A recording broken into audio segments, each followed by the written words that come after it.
दरख्वास्त गुजार हूँ जनाब सफदर वामिक साहब से। नज़म का सरनामा है रत ना रोंदा ते की करदा। अर्ज किया कि मक्कियों तुर के करबल ताई, मक्कियों तुर के करबल ताई ओ जड़रावां दा ओ पैंडा करदियां किन्ने सूरज लथे।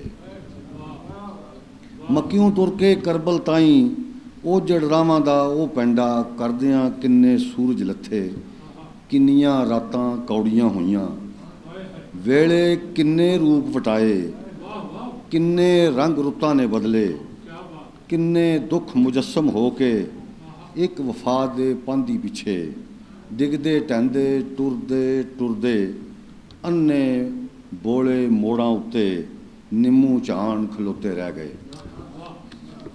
किन्ने लाड़े लहू नहाते, किन्नियां सदरा बेवां होईयां, चाचे प्यो भरा ते साथी किवें तीरां सांगां विन्ने, किवें लहू दी बारिश होई, किवें अग्गां तंबू साड़े, किवें फौजां लुट मचाई।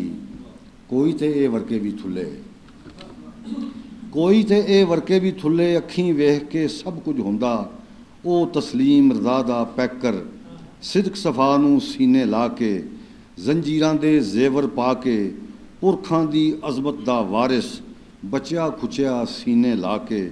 फिर उन्हां दे अत बुलारे ऊठ दी लाणी कंड ते सुणदा वेख के बेपरदा मस्तूरां तत हीरां दी चादर लीरां रत ना रोंदा ते की करदा।